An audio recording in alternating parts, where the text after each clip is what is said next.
నమస్తే, welcome to NTV. నేను శివాని. సలార్ సలార్ సలార్ ఇప్పుడు ఎక్కడ చూసినా ఇదొక హాట్ టాపిక్ గా మారిపోయిందని చెప్పొచ్చు. అయితే ఈ మూవీలో ఒక హెంచ్ మ్యాన్ క్యారెక్టర్ చేసిన రాకేష్ గారు ప్రస్తుతం మనతో ఉన్నారు స్టూడియోలో. ఆయనతో మాట్లాడి అసలు ఈ ఆఫర్ ఎలా వచ్చింది, ఆయన పర్సనల్ జర్నీ ఎలా స్టార్ట్ అయింది అండ్ సలార్ వర్కింగ్ ఎక్స్పీరియన్స్ ఎలా ఉండిందో ఆయన మాటల్లోనే అడిగి తెలుసుకుందాం. నమస్తే రాకేష్ గారు, ఎలా ఉన్నారు? నమస్తే, బాగున్నానండి. మీరు ఎలా ఉన్నారు? బాగున్నాను. First of all congratulations thank you అండి. So much. మూవీ చాలా పెద్ద హిట్ అయింది. ఇప్పటికే అసలు ఎక్కడ చూసినా సలార్ సలార్ సలార్ గురించి మాట్లాడుకుంటున్నారు. సో ఎలా అనిపిస్తుంది మీకు? సూపర్ అండి, సూపర్ ఎక్సైటెడ్. అంటే ఈ సిచ్యువేషన్స్ లైఫ్ లో డిఫోదోపిడి చెప్పాం కదా, ఫస్ట్ ఫిల్మ్ నాది.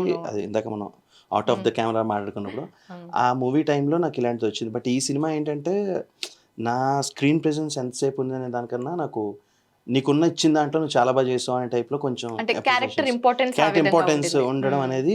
బట్ బయట సో ఉంటారు కదా కొంతమంది సెన్సిబుల్ పీపుల్ కూడా, లైక్ డైరెక్షన్ డిపార్ట్మెంట్ వాళ్ళు కాల్ చేసి తమ్ముడు బాగా చేసావు అని చెప్పడం వెరీ హ్యాపీ థింగ్ అనమాట. ఓకే.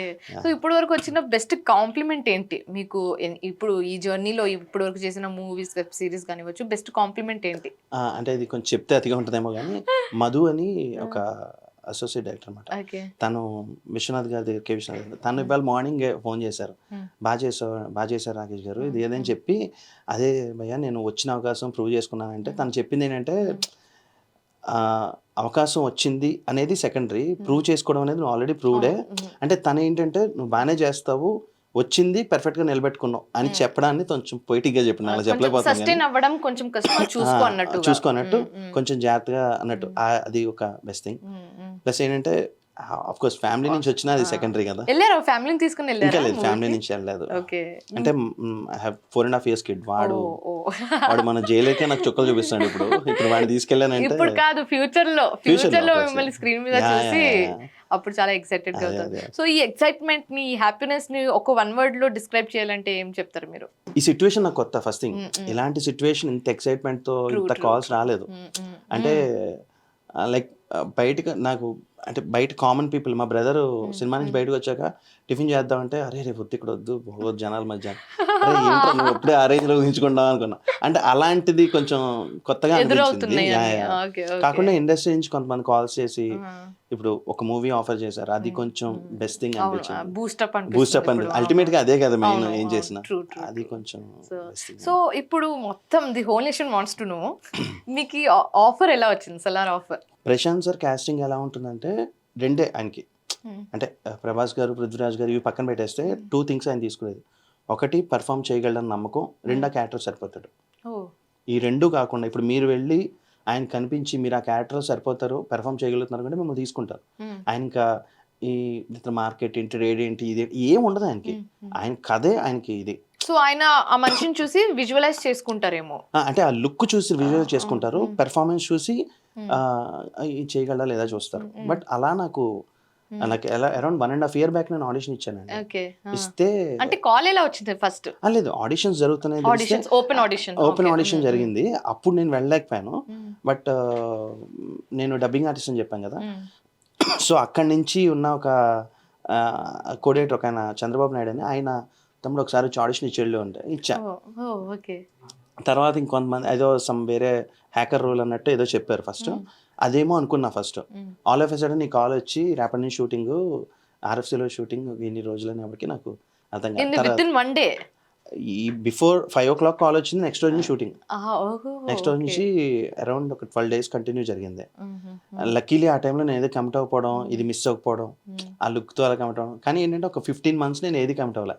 15 months దీనివల్ల. ఎందుకంటే ఏదైనా కౌంట్ అయినా డేట్స్ ఇష్యూ వస్తుందేమో నాకు భయం ఉండేది. అంటే ఇది కొంచెం మంచి రోల్ కదా, మళ్ళీ ఎందుకు రిస్క్, అవతల వాళ్ళకి ఇబ్బంది వీళ్ళకి ఇబ్బంది కదా, అటు వాళ్ళకి అనేసి ఇంకా అది కమిట్ అవ్వలే.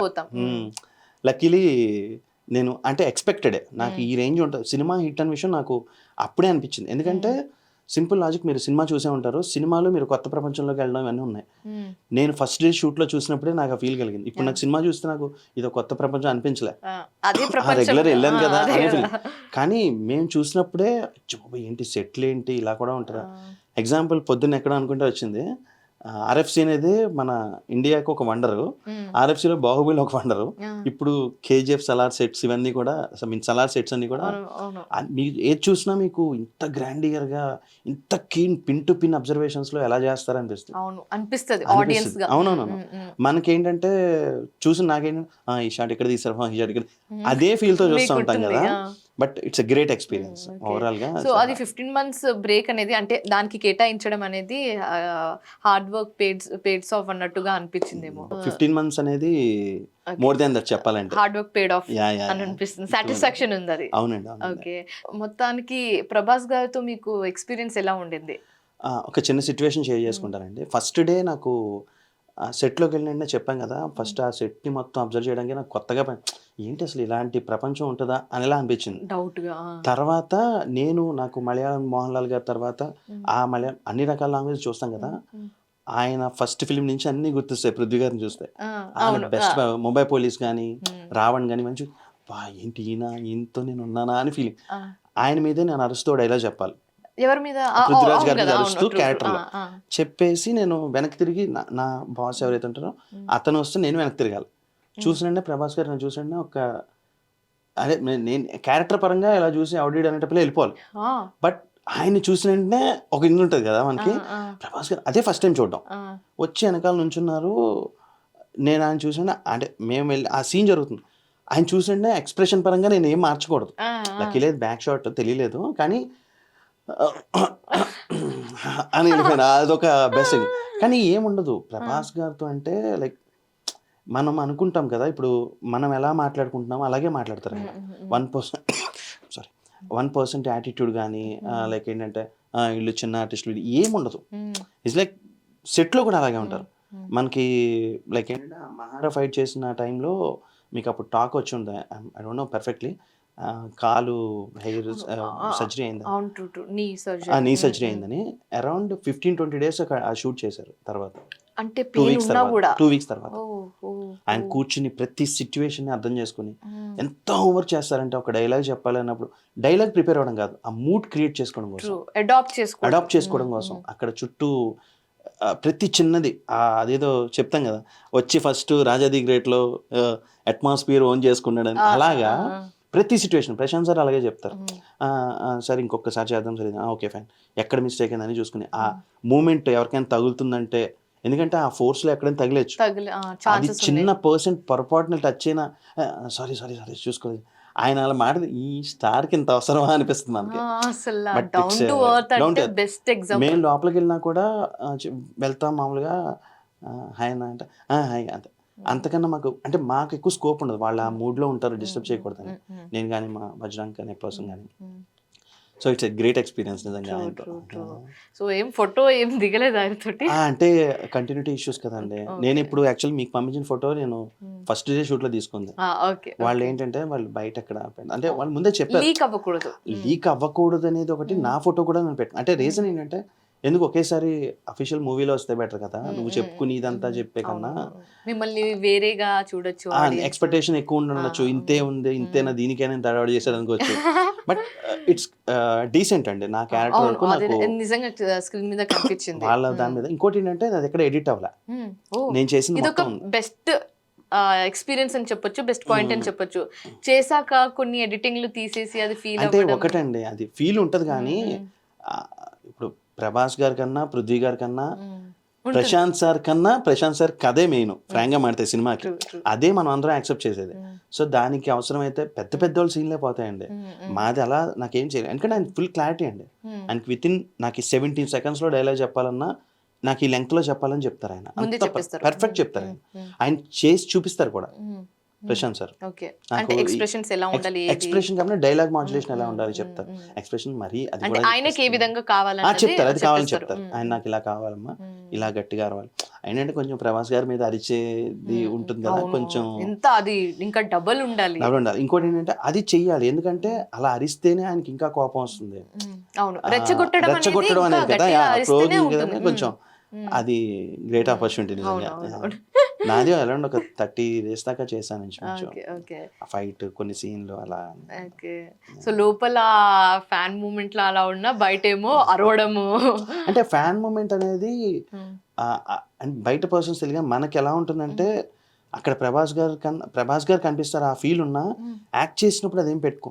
అదే లోపల ఉన్న బయట చూపించడం. సో ఒక గ్రీన్ మ్యాట్ ఏదో పెట్టారు అన్నట్టే నేను చెప్పుకో. ఎందుకంటే అది చెప్పకపోతే మనకి అక్కడ ఉన్నారు అనగానే ఎక్కడో ఒక చిన్న ఫంబుల్ అవుతాం, అయ్యో ప్రభాస్ గారి దగ్గర మాట్లాడుతున్నాను. ఇంకోటి ఏంటంటే ఒక రోజు నాతో మైక్ పెట్టి మరి గట్టిగా అరిపించారు గట్టిగా డైలాగ్ ని. అంటే నేను కొంచెం ఓన్ చేసుకుంటా అంత గట్టిగా అరవడాన్ని అని. నెక్స్ట్ షాట్ లో నేను వాళ్ళ మీద గట్టిగా అరవాలి. అదంతా కూడా కొంచెం నన్ను చూన్ చేసి అనిపించింది నాకు. మరి నాట్ షూర్. బట్ పృథ్వీ గారితో ఎలా ఉండింది ఎక్స్పీరియన్స్? అంటే ఆయనతో మాట్లాడడం అయితే అవ్వదు, జస్ట్ విష్ చేయడం వరకే ఉంటుంది. కానీ ఆయన 99% ఆఫ్ ద సీన్ మొత్తం అంతా కూడా సెట్ అంతా కూడా సీన్లోనే ఉంటారు ఆయన. డైలాగ్ ప్రిపేర్ అవ్వడం, మూడ్లో ఉండడం, ప్రశాంత్ సార్తో మాట్లాడడం, కొంచెం ప్రొఫెషనల్. అంటే ఆబ్వియస్లీ ఇప్పుడు ఏంటంటే నా పాట వచ్చినప్పుడే కదా. ఇంకోటి ఏంటంటే ఇప్పుడు వైడ్ అనేది చాలా తక్కువ సార్లు జరుగుతుంది అక్కడ. వైడ్ షాట్స్ మాక్సిమం ముందే తీసేస్తారు కాబట్టి, క్లోజ్లు కాబట్టి మేము ఉన్న పొజిషన్లో వాళ్ళు అక్కడ ఉండరు. మేము సైడ్ మార్క్ పెట్టుకుని చెప్తాం కాబట్టి మీకు ఐడియా ఉంటుంది. సో అది ఆబ్వియస్లీ ఆయనతో ఇంటరాక్షన్ కొంచెం తక్కువే. టీను ఆనంద్ సార్తో కొంచెం ఉండేది. ఆయనతో కొంచెం ఆయన మూవీస్ గురించి అది కొంచెం షేర్ చేసుకుని చెప్పేవారు ఆయన. అది ఒక బెస్ట్ ఎక్స్పీరియన్స్. ఆయన అంజీ సినిమా వీటి గురించి మాట్లాడేవారు. అలా మిగతా వాళ్ళందరితో కూడా కొంచెం బాగానే ఉండేది. సో గ్రేట్ ఎక్స్పీరియన్స్ అది. మీ జర్నీ ఎలా స్టార్ట్ అయింది? మీ పర్సనల్ జర్నీ ఇందులోకి ఎలా, how did you get in to this field? ఎలా స్టార్ట్ అయింది? ఎప్పుడు స్టార్ట్ అయింది? 2011-12 ఆ టైంలో అండి. నేను ఇండస్ట్రీకి వచ్చినప్పుడే మామూలు యాజ్ యూజువల్ నేను వచ్చిన కొత్తలో ఫొటోస్ షేర్ చేసుకుని ఫొటోస్ ఆఫీసుల్లో ఇచ్చి పోర్ట్ఫోలియో కూడా కాదు, జస్ట్ 4x6 ఫోటోలు ఇచ్చి నేను చేయగలను ఆడిషన్స్ త్రూ ప్రూవ్ చేసిన టైం. ఇప్పుడు వాట్సాప్లు కూడా లేవు అప్పుడు. అలాగే ఆడిషన్స్ కోసం తిరుగుతూ ఉన్న టైంలో ఒక సీరియల్లో వచ్చింది నాకు అవకాశం. ఫస్ట్ వచ్చిందే మహాభాగ్యం, ఏం బ్యాకప్ లేదు కాబట్టి, బ్యాక్గ్రౌండ్ ఎవరు లేరు కాబట్టి ఆ సీరియల్ చేస్తే ఆ సీరియల్ డబ్బింగ్ చెప్పడానికి వెళ్ళా. నా క్యారెక్టర్. అప్పుడు ఆ పర్సన్ ఎవరో పక్కన సీరియల్లో క్యారెక్టర్ కోసం చూస్తుంటే నన్ను పిలిచారనమాట. వాయిస్ టెస్ట్ చేశారు.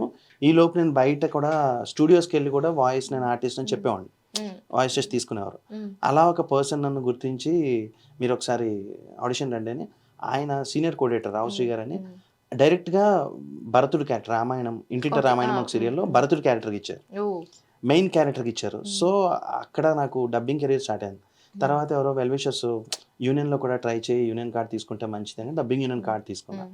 అరౌండ్ అప్పటి నుంచి అరౌండ్ ఒక 700 సినిమాల దాకా 500-600 సినిమాల దాకా చెప్పుంటాయి అప్రాక్సిమేట్గా. అలా ఆ జర్నీలో ఈ 15 months షూట్స్ ఏం లేకపోవడం, ఎక్కువ డిపెండెన్సీ డబ్బింగ్ మీద ఉండడంతో ఈ యోగి బాబు క్యారెక్టర్ చెప్పాను కదా. ఇప్పటివరకు ఎంత మందికి మీరు డబ్బింగ్ ఇచ్చారు? అదే నేను ఒక 500-600 సినిమాలు చెప్పుంటా. మెయిన్ వెన్నెల కిషోర్, సప్తగిరి వీళ్ళకి ట్రాక్ ఆర్టిస్ట్ నేను. అంటే రీ రికార్డింగ్ ముందు ట్రాక్ అని చెప్పిస్తారు, బేస్డ్ ఆన్ దేర్ అవైలబిలిటీ కానీ సౌండ్స్ నాయిస్ ఏమైనా అన్న కోసం ట్రాక్ ఆర్టిస్ట్ అని చెప్పిస్తారు. అవి ట్రాక్ ఆర్టిస్ట్ గా వెన్నెల కిషోర్ గారికి అరౌండ్ ఒక 100 ఫిలిమ్స్ దాకా చెప్పుంటా. సప్తగిరి గారికి కూడా చాలా సినిమాలు చెప్పా. బిఫోర్ ఆయన హీరో అయిన తర్వాత కూడా 2-3 సినిమాలు చెప్పా. ఇప్పుడు ఈ డబ్బింగ్ సినిమాలు వచ్చిన తర్వాత అప్పుడు తక్కువ. తర్వాత మాకు మా ఇన్ఛార్జ్ గోగినేని ప్రసాద్ గారు ఉంటారు. ఆయన ఒక క్యారెక్టర్ యోగిబాబు గారికి ఆడిషన్ పిలిచారు వాయిస్ టెస్ట్కి. అలాగే ఇక్కడ హనుమాని ఇప్పుడు సలార్కి రైటర్ అనమాట. ఆయన అప్పుడు గుర్తించి ఈ వాయిస్ సెట్ అవుతుంది అని గుర్తించి ఫస్ట్ అవకాశం సెట్ అవుతుంది అని టైప్లో నన్ను గుర్తించే వాయిస్ ఇచ్చారు. అది బీస్ట్కి. బీస్ట్ తర్వాత ఒక 4-5 సినిమాలు చెప్పా, 2-3 సినిమాలు చెప్పా. మళ్ళీ జైలర్లో పిలిపించారు. ఈ జైలర్లో వచ్చిన తర్వాత అది నాకు ఇంకా చాలా ప్లస్ అయింది. ఇప్పుడు సలార్కి ఎంత ఎక్సైట్ అవుతానో జైలర్కి అలా ఎంత ఎక్సైట్ అయ్యా డబ్బింగ్ ఆర్టిస్ట్. ఇప్పుడు యోగి బాబు గారు మళ్ళీ ఇప్పుడు డైరెక్ట్ గా ఎంట్రీ ఇస్తున్నారు కాబట్టి సో ఇప్పుడు ఛాన్సెస్ ఉందా డబ్బింగ్ కి? ఛాన్స్ ఉంటుందండి. అంటే ఇప్పుడు ఆయన చెప్పుకుంటానంటే వాళ్ళ ఇష్టం, అదే బేస్డ్ ఆన్ డైరెక్టర్. అంటే ఎలా ఉంటుందంటే ఛాన్సెస్ ఎక్కువ ఉంటాయండి ఇక్కడ. సెట్ అవ్వకపోవడం, అది సెట్ అయిందని నమ్మడం డైరెక్టర్ బట్టి ఉంటుంది. ఇంకొకటి ఇక్కడ ఏంటంటే మాకు ఇన్ఛార్జ్లు కానీ, హనుమాన్ అంటే రైటర్స్ కానీ, ప్రొడ్యూస్ చేసేవాళ్ళు కానీ వీళ్ళు మమ్మల్ని ఎంకరేజ్ చేస్తారు. రాకేష్ ఇది చెప్పని వాళ్ళు బాగా అంటే వాళ్ళు ఒప్పించేలాగా మాతో చెప్పిస్తారు. ఓకే అంతే కదా, ఎవరికైనా అవుట్కమ్ బెస్ట్ కావాలి కాబట్టి మీకు అందుకే చూసుకుంటే అరౌండ్ కేజీఎఫ్ బిఫోర్ కేజీఎఫ్ తర్వాత అనేది డబ్బింగ్ సినిమాలు అయిపోయాయి. కేజీఎఫ్ ప్యూర్ తెలుగు ఫిల్మ్ లో ఉంటది. బికాస్ ఆఫ్ హనుమాన్ లాంటి వ్యక్తులు వచ్చి మూవీస్ కి రైటర్ అతను బేసిక్ గా ఈ సలార్కి రాసినట్టే చాలా సినిమాకి writer cum direction department work చేశారు. ఆయనకి ఏంటంటే ఎవ్రీథింగ్ తెలుసు, ఎలా ఉంటే తెలుగులో వర్కౌట్ అవుతుంది అలాగా, అంటే ఆ నేటివిటీ అన్నట్టు. మనం బిఫోర్ కూడా ఇప్పుడు లైక్ రాకేంద్ర మౌళి వర్క్స్ ఉంటాయి, యానిమల్, ఇవన్నీ కూడా అద్భుతం. అవి కూడా వాళ్ళే కూడా చాలా సినిమాలు చెప్పా. ఆకాశ్ మే హద్దురా, సర్దారు, ఇవన్నీ నేనే చెప్పా మంచి క్యారెక్టర్ చెప్పా. అలాగే సామ్రాట్ అని ఇంకొక అలా చాలా మంది టీం ఉంటారు డిఫరెంట్ ప్రొడక్షన్ హౌసెస్ నుంచి. సో ఇది నాకు యోగి బాబుది వీళ్ళు ఎంకరేజ్ చేయడం, తర్వాత రీసెంట్ గా కంటిన్యూ వాళ్ళ ప్రాజెక్టులు అన్ని చెప్తున్నారు. అది చాలా బెస్ట్ పాయింట్ అది. సో సీరియల్లో యాక్ట్ చేశారు, డబ్బింగ్ ఆర్టిస్ట్ గా చేస్తున్నారు ఇప్పటికీ, అండ్ ఇప్పుడు మూవీస్ లో వస్తున్నారు. సో ఏది ఎక్కువ డిఫికల్ట్ అని అడిగితే ఏది చెప్తారు? ఛాలెంజింగ్ గా అడిగితే. ఎంత డిఫికల్ట్ అయినా ఎంత ఛాలెంజ్ అయినా సినిమా ఇస్ బెస్ట్ అండి. సినిమా మీ ప్రకారంగా? నా ప్రకారం అంటే ఒకటి సింపుల్ లాజిక్ ఏంటంటే, మీరు ఇక్కడ ఈవెన్ మీ ఛానల్లో తీసుకున్న ఒక లైట్ మ్యాన్ కానీ కెమెరామెన్, ఇలాంటి కెమెరామెన్ వదిలేస్తే లైట్ మ్యాన్, ఇలా ఒక వర్క్ చేసే వాళ్ళు ఎవరినైనా అడగండి, రెండే ఉంటాయి. ఒకటి డైరెక్షన్, లేకపోతే ఆర్టిస్ట్ అవుతాను వచ్చిన వాళ్ళు, డైరెక్షన్ డిపార్ట్మెంట్ మీద ఇంట్రెస్ట్ ఉన్న వాళ్ళు ఏదో ఒక వే కోసం దిగుతారు. నేను డబ్బింగ్ వచ్చింది కూడా అలాగే, ఆర్టిస్ట్ అవుతాను. ఇప్పుడు ఈ సీరియల్స్ చేసినా, వెబ్ సిరీస్లు చేసినా, ఏది ఇచ్చినా ఆ 70mm మీద ఉన్న కిక్ అయితే ఇంకా ఏది రాదండి. ఇప్పుడు ఆ సినిమా స్క్రీన్ మీద చూసుకున్నంత అంటే ఇంకా ఆ సాటిస్ఫాక్షన్ ఉంటుంది కదా, అది ఎప్పుడు రాదు. నాకు ఆల్మోస్ట్ 21st ఈవినింగ్ నుంచి 22nd నైట్ నిన్నటి దాకా నిద్ర పట్టలేదు అసలు. అది చాలా చూసుకున్నాను ఒక అంటే when it will pay of అనేది పక్కన పెట్టేస్తే ఆ సాటిస్ఫాక్షన్ లెవెల్స్ అనేది ఏది అవుతుంది. సినిమా ఫస్ట్ టైం మిమ్మల్ని మీరు సిల్వర్ స్క్రీన్ మీద చూసుకున్నప్పుడు ఎలా ఫీల్ అయ్యారు మీరు? అది డీఫా దోపిడీ అండి. ఎలా ఫీల్ అయ్యారు మీరు? ఆబ్వియస్లీ చాలా అంటే అర్థం కాలేదు ఫస్ట్. అంటే ఎందుకు అర్థం కాలేదన్నానంటే, ప్రతి సిచ్యువేషన్ లో నేను నాకన్నా చుట్టూ జనాలనే చూస్తున్నా, ఎలా రియాక్ట్ అవుతున్నారు, అండ్ నేను వేసిన డైలాగ్ నవ్వుతున్నారు వీళ్ళు, ఇలా ఇలా మొత్తం చుట్టూ చూడడం అయిపోయింది నాకు. నిజంగా అది అలాగే అనిపిస్తుంది. మనం అనుకుంటాం మనం అలా మమేకం అయిపోవడానికి మనమేగా చేసింది. అది ఆ మూమెంట్ లో బెస్ట్ ఏంటంటే, నాకు చిరంజీవి గారు ఫ్యాన్ ఆటోమేటిక్ గా, ఐ మీన్ ఆబ్వియస్లీ చెప్తున్నాను అంతే. తర్వాత నాకు కళ్యాణ్ గారు ఇలా అందరూ ఇష్టం ఉన్నా కూడా నాని గారు అంటే చాలా ఇష్టం. బేసిక్గా నా ఫస్ట్ సినిమాకి ప్రొడక్షన్ సమర్పణ ఆయన, నాని గారు. నేను నోవటల్లో జరుగుతుంటే ఆడియో రిలీజ్, ఫస్ట్ నేను ఆయన వెళ్ళి, సార్ నేను మీ ఫ్యాన్ అని చెప్దామని దృష్టితో దగ్గరికి వెళ్ళేప్పటికి, ఆయన క్యారెక్టర్ పేరు బన్ను అనమాట. బన్ను వెరీ గుడ్, బాగా చేసావు అని భుజమే చేశాను. ఒక్కసారి నాకు అర్థం కాలేదు, నేను ఏం ఆడాలో అర్థం కాలే. అలాగా బెస్ట్ మూమెంట్స్ ఉన్నాయి. కానీ మూవీ చూస్తున్నంత సేపు, ఇంకా ఇప్పుడు కూడా సలార్ చూసినప్పుడు కూడా నేను నా సీన్ కన్నా ముందు మా బ్రదర్స్ కానీ చుట్టూ జనాలు ఎలా చూస్తున్నారు, అదే ఎక్కువ వాళ్ళు ఎంజాయ్ చేస్తున్నారు లేదా అనేదే ఉంటుంది. అవును, వాళ్ళ రియాక్షన్. సో మీరు మూవీస్ కి మధ్య ఒక మూవీ చేస్తున్నారు, ఇంకో మూవీ చేస్తున్నారు, ఆ మధ్యలో గ్యాప్ ఏదైతే ఉందో ఆబ్వియస్గా గ్యాప్ ఉంటుంది. ఆ గ్యాప్ మీరు ఎలా ఫుల్ఫిల్ చేస్తారు, ఎలా ఫిల్ చేస్తారు? అంటే డబ్బింగ్ కేనా, డబ్బింగ్ సీరియల్స్ చెప్పనండి, సీరియల్స్ చెప్పలేదు, మానేశాను. డబ్బింగ్ ఎక్కువ, మూవీస్ డబ్బింగ్ కాకుండా ఏంటంటే, నాకు కొంచెం నేను MBA చేశాను ఈ డిజిటల్ మార్కెటింగ్ మీద, ఆర్టిఫిషియల్ ఇంటెలిజెన్స్ మీద ఇప్పుడు ప్రిపేర్ అవుతున్నా. అంటే జస్ట్ నాకు ఇంట్రెస్ట్ అంతే, out of interest. YouTube channel పెట్టి ఏవో చేయాలి అలాగా. ఆర్టిఫిషియల్ ఇంటెలిజెన్స్ మీద ఎక్కువ ఇంట్రెస్ట్ అనమాట. సో అది ఎక్స్ప్లోర్ చేస్తూ ఉంటాను. అవునవును, ఈ డిజిటల్ డిజైనింగ్ మీద, ఎడిటింగ్ మీద, ఫైనల్ కట్ ప్రో ఎడిటింగ్ నేర్చుకున్నా. సో వాటి మీద ఎలా చేయొచ్చు అది. ఎప్పుడైనా అనుకున్నారా ఎందుకు ఈ ఫీల్డ్ లోకి వచ్చాను అన్నట్టుగా? ఎప్పుడైనా సందర్భం ఎదురైందా? ఫీల్డ్ లోకి వచ్చాను అనుకోలేదు, కానీ ఎందుకు ఈ మిగతా వాటి మీద ఎందుకు ఫోకస్ పెడుతున్నాను, ఎడిటింగ్ అంటే మీరు చెప్పారు కదా, ఖాళీ మూవీ మధ్య ఈ గ్యాప్ ఎందుకు వస్తుందని బాధపడ్డా. అంటే గ్యాప్ కూడా లేకపోతే ఫుల్ ఫ్లెడ్జ్డ్ సినిమాలో ఉండొచ్చు కదా అంత. ఇక్కడికి వచ్చానని నో రిగ్రెట్స్. అంటే కొంచెం ఫైనాన్షియల్, ఫ్యామిలీ ఇవన్నీ కూడా ఉంటాయి. ఏ విధంగా సపోర్ట్ ఉంటుంది మీకు ఫ్యామిలీ నుంచి? అంటే ఇంకా ఫస్ట్ థింగ్ ఏంటంటే, ఫస్ట్ ఒప్పుకోరు, ఆబ్వియస్లీ భయపడతారు. ఇక్కడ నేను ఇందాక కూడా ఎవరితో చెప్పినట్టు, ఏంటంటే బలవంతంగా ఎవరో వచ్చి మీ నోట్లో సిగరెట్ పెట్టుకోవాల్సిన చెప్పరు.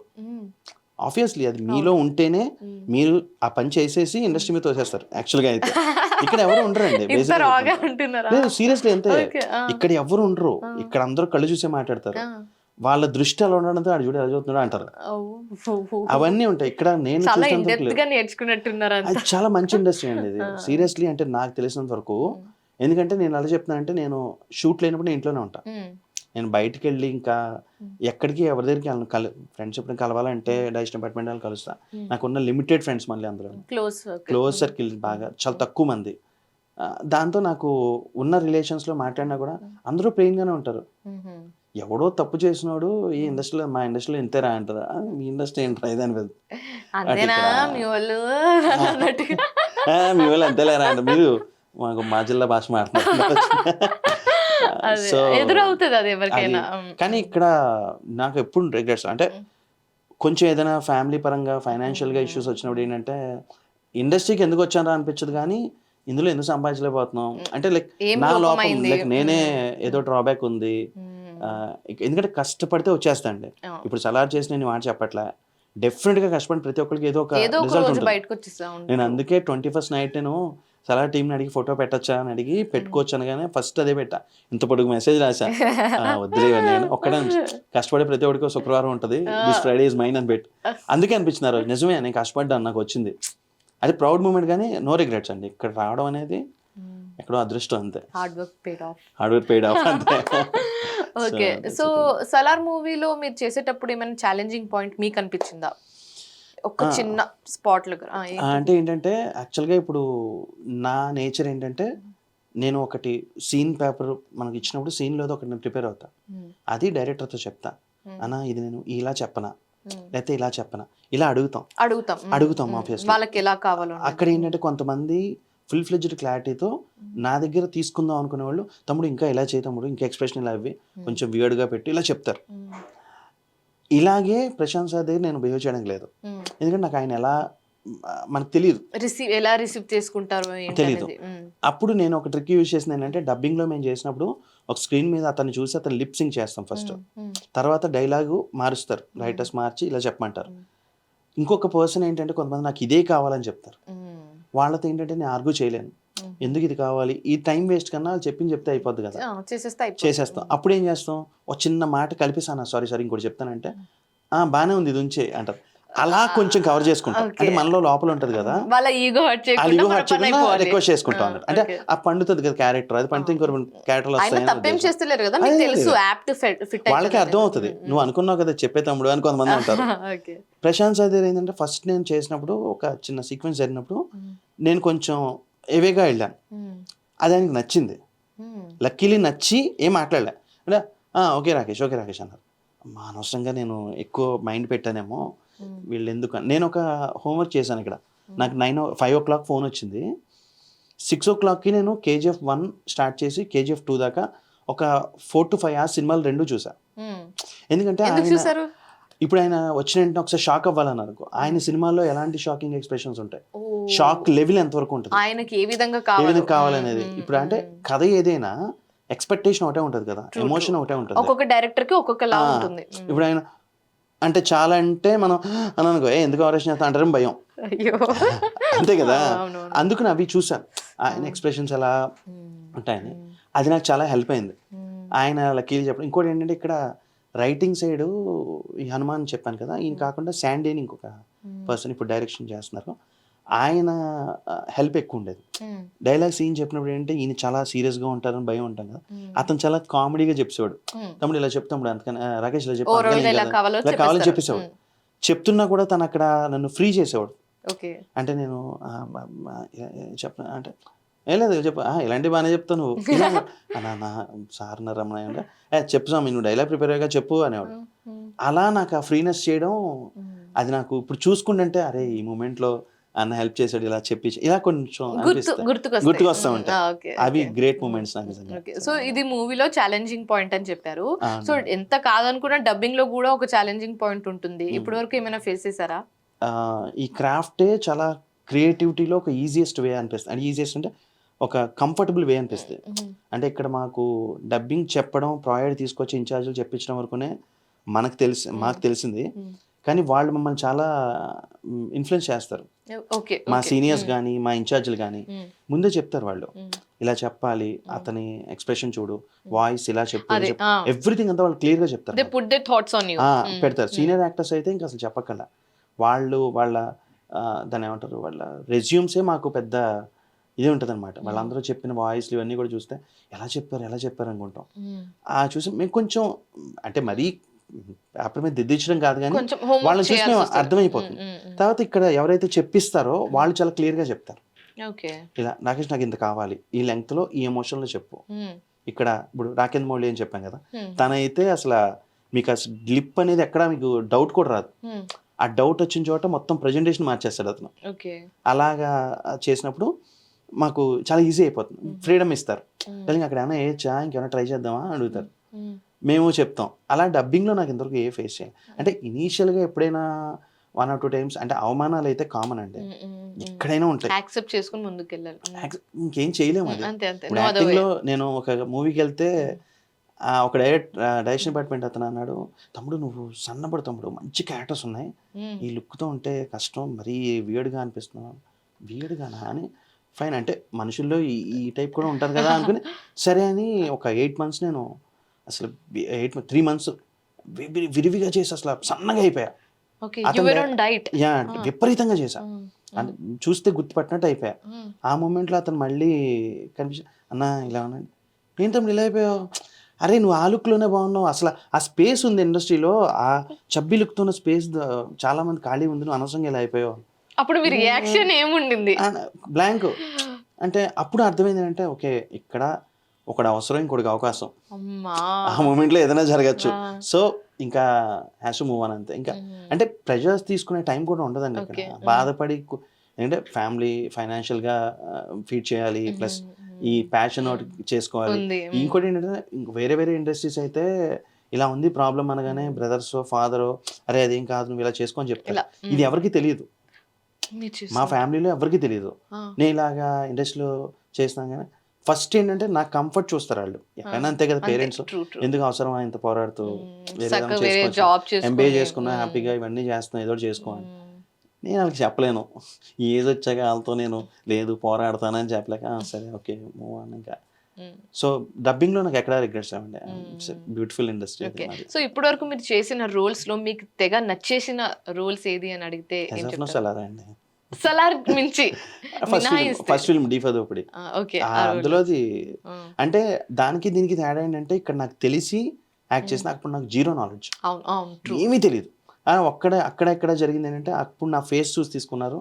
ఇందులో కూడా స్మైల్ కొంచెం ఆడిషన్ చేసినప్పుడు కూడా ఆయన నవ్వినప్పుడు కొంచెం ఓపెన్గా నవ్వు, ఆ స్మైల్ గట్టిగా ఇవ్వి అని టైప్లో చెప్పి ఓకే గెస్టెస్ తగ్గట్టు కాకుండా మధ్యలో ది రూమ్ అని ఒకటి చేశానండి, ఒక వెబ్ ఫిల్మ్ చేశా ఎల్వి ప్రసాద్ వాళ్ళది.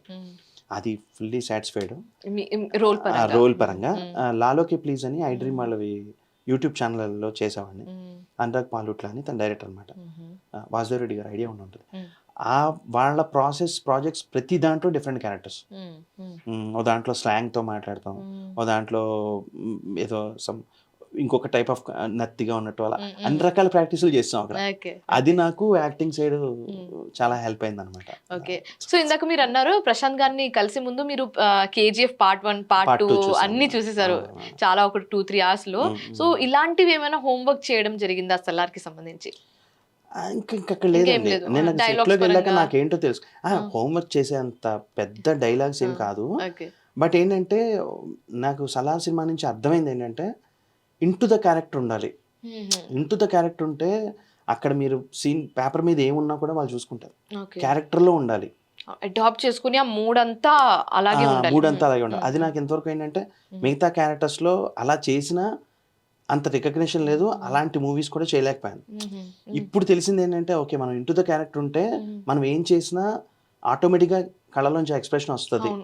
అది యాక్టింగ్ పరంగా ఈ పృథ్వీరాజ్ గారిది, టీను ఆనంద్ గారిది, ప్రభాస్ గారి డైలాగ్ వర్షన్లో నేను తక్కువ ఉన్నాను. పృథ్వీరాజ్ గారు చెప్తాను, టీను ఆనంద్ గారు చెప్పినప్పుడు ఆయన బిలీవ్ ఇట్ అన్నాడు, ఆయన ఫ్రేమ్ పెడితే కళ్ళల్లో కనిపించేస్తుంది, కళ్ళల్లోనే ఆయన అలా చూపిస్తేనే బాబు టీజర్లో చూస్తుంటారు ఆయన దెర్ ఈజ్ అంటే గ్లాస్ ఐస్ గాజు కళ్ళు అంటాం కదా, ఆయన చూసినా ఓ సూపర్ అసలు. అలా చాలా నేర్చుకున్నా. రాజేంద్ర ప్రసాద్ గారితో వర్క్ చేశాను ఒక మూవీ, తనికెళ్ళ బర్ని గారితో చేశాను, రావు రమేష్ గారితో మిస్ అయ్యాను. బట్ చాలా మూవీస్లో రావు రమేష్ గారితో కూడా చేశా, హైపర్ సినిమా, సత్యరాజ్ గారు, వీళ్ళందరి దగ్గర నుంచి ఏంటంటే కొంచెం నేర్చుకున్నాను. ఎంత కాదనుకున్నా నేర్చుకుంటాం ఎక్కడో ఒక చోట. అంటే వాళ్ళు నేర్పరు, మనం నేర్చుకుంటాం త్రూ అబ్జర్వేషన్. అది ఆ రకంగా తప్పించి డైలాగ్ వర్షన్ కి లేదు కొంచెం. కానీ ఆ నుంచోడం, ఆ ఎక్స్ప్రెషన్ ఎంత వరకు తీసుకురావాలి, ఎలివేషన్ అనేది కొంచెం ఉంటుంది. యాక్చువల్ ఏంటంటే మన తెలుగు పరంగా చూసుకుంటే ఇక్కడ ది బెస్ట్ టెక్నీషియన్స్ ఉన్నారు. మనం అంటే తెలుగు ఇండస్ట్రీ గురించి చెప్పేంత రేంజ్ లేదు కానీ నాకు ఎందుకన్నానంటే ప్రతి డిపార్ట్మెంట్ అలర్ట్ గా వర్క్ చేస్తారు. ఇప్పుడు నాకు నేను నుంచుంటే ఎలా నుంచోవాలనేది లైట్ బట్టి వాళ్ళు చెప్తారు, డిఓపీలు చెప్తారు, కాస్ట్యూమ్స్ అంటే అప్పటికప్పుడు సెట్లో తీసుకొచ్చి వాళ్ళే ఇస్తారు, షార్ట్ అయ్యాక తీసుకెళ్ళిపోతారు. అన్ని కంఫర్ట్స్ ఉంటాయి ఆర్టిస్ట్కి, జస్ట్ యాక్ట్ చేయడం ఒకటే చేయాలి. సో నేను నేర్చుకుంది ఏంటంటే ఇంటూ ద క్యారెక్టర్ ఉంటే everything will be place on right place అనిపిస్తుంది. సో అది నాకు గ్రేట్ ఎక్స్పీరియన్స్. సో ఇప్పుడు మీరు చాలా రోల్స్ చేశారు, కానీ ఫ్యూచర్ లో ఎలాంటి రోల్స్ చేయాలనుకుంటున్నారు మీరు? అంటే ఉంటుందండి, ఇప్పుడు నేను చెప్తే ఇట్స్ టూ అంటే లైక్ చేసిన దానికి ఎంత హడావిడి చేస్తాను అనుకోవచ్చు, కానీ ఉంటుంది లోపల. సలార్ సినిమాలో అయితే పర్టికులర్ గా జాన్ విజయ్ గారు చేసిన క్యారెక్టర్ అది లైక్ నాకు ప్రభాస్ గారు చూస్తే ఎంత అనిపించిందో మిగతా మెయిన్ యాక్టర్స్, ఆయన చూస్తుంటే అసలు అబ్బా ఇది కదా ఒక ఆర్టిస్ట్కి ఇలాంటి యాక్టింగ్ అంటే సార్పట్టు పరంపర వీటిలో కూడా నేను ఆయన చూశాను.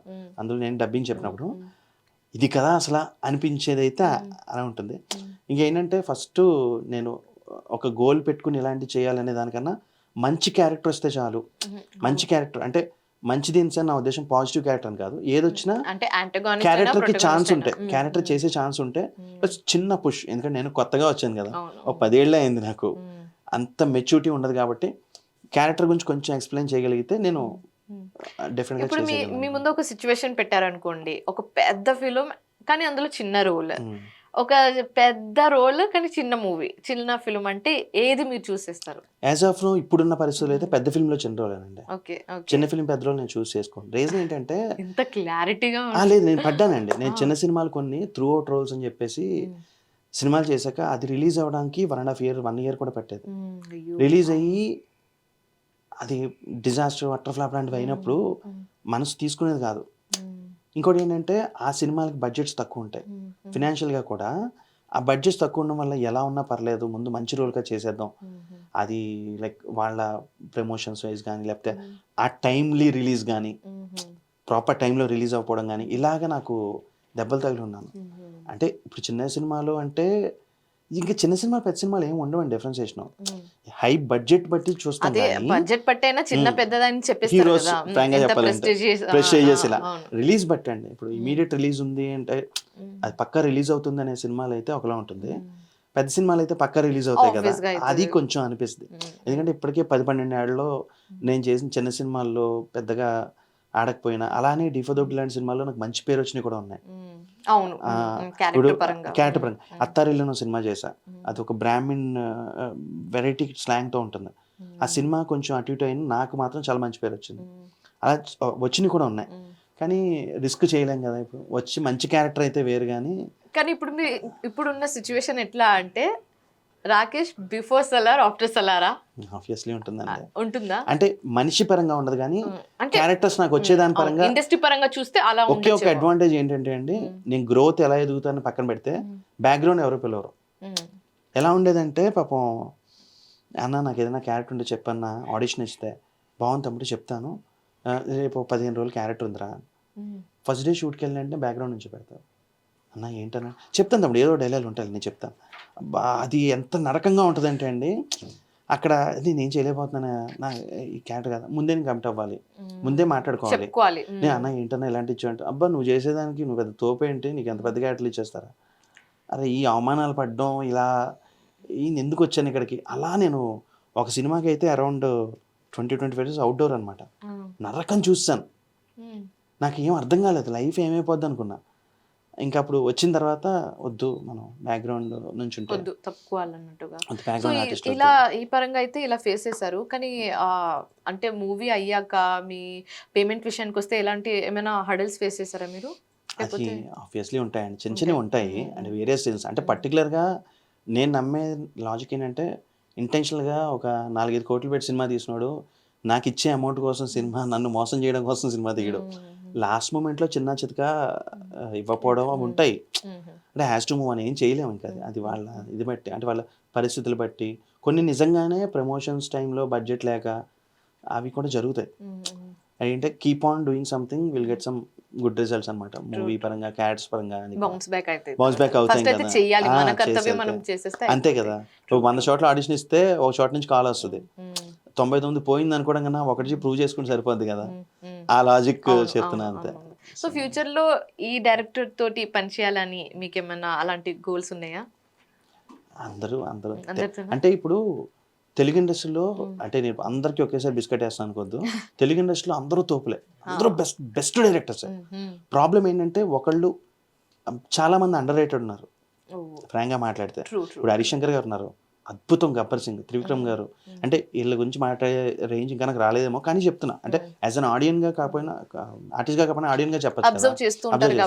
But obviously Prashanth sir cinema చేశాం కాబట్టి నెక్స్ట్ అంటే రాజమౌళి గారు అనిపిస్తుంది. అది దానికి ఇంకా నేను చాలా వర్క్ చేయాలి, మెచ్యూరిటీ రావాలి. బట్ ఏంటంటే ఇక్కడ చాలా మంది అండర్ రేటెడ్ అండి. వాళ్ళందరూ ఒక్కసారి వచ్చారంటే ప్రపంచం మొత్తం మనకేసి చూస్తుంది ఆబ్వియస్లీ. ఓకే. సో సలార్ కి సంబంధించి ఒక గుర్తుండిపోయే విషయం ఏంటి అని అడిగితే ఏం చెప్తారు మీరు? అవకాశం రావడమేనండి. అవకాశం రావడం. ఫస్ట్ రోజు కాల్ రావడమే, మురళి అనే పర్సన్ ఫోన్ చేశారు, ప్రకాష్ అనే పర్సన్ క్యారెక్టర్ ఇలా ఉంటుందని చెప్పాడు. ఆ సిచ్యువేషనే నాకు లైక్ మెట్రోలో ఉన్నాను ఆ టైంలో, నేను మా వైఫ్ ఒకళ్ళు పట్టుకుని అలా ఏడ్చాం, నిజమా కళ అంటే అది ఇంకా లైక్ గ్రేట్ మూమెంట్ అది నాకు. సో అప్కమింగ్ మూవీస్ ఏమేమి ఉన్నాయి మీవి? భామకలాపం 2 ఒకటి, భామకలాపం ఆల్రెడీ ప్రీమియర్ గారిది ఉంది కదా, అది సెకండ్ సీక్వెల్ వస్తుంది అనమాట. అందులో చాలా మంచి ఇంట్రెస్టింగ్ క్యారెక్టర్ చేశాను. డ్రీమ్ ఫార్మర్స్ అని సేమ్ వాళ్ళ ప్రొడక్షన్ లోనే, అనురాగ్ పాల్విట్ల నా ఫ్రెండ్ చెప్పాను, తన డెబ్యూ అనమాట. అందులో ఒక మంచి ఇంపార్టెంట్ క్యారెక్టర్ చేస్తున్నాను. ఇంకోటి ఫిబ్రవరి మార్చిది సలార్ 3 వచ్చింది అనమాట. చాలా మంచి రోజు వచ్చింది దేవుడి దయ వల్ల. అది నేచర్ తీసుకెళ్లి కరెక్ట్ గా పెడితే అది one of the best role అవుతుంది. అది వెయిటింగ్ దానికోసం. ఓకే. సో రాకేష్ గారు, సలార్ లాంటిది పెద్ద పెద్ద హిట్స్ ఇంకా మీ ఖాతాలో పడాలని మనస్ఫూర్తిగా కోరుకుంటున్నాము. Congratulations and all the very best for your future అండి. Thank you so much for coming here and మీ గురించి చాలా విషయాలు చెప్పినందుకు thank you so much. So చూసారు కదా, రాకేష్ గారి గురించి మనం చాలా విషయాలు తెలుసుకున్నాము అండ్ అలాగే సలార్ వర్కింగ్ ఎక్స్పీరియన్స్ కూడా ఎలా ఉండిందో కూడా తెలుసుకున్నాము. ఇది వాటి ఎపిసోడ్. ఇలాంటి మరిన్ని ఎపిసోడ్ చూడాలంటే keep watching NTV. This is Shivani signing off.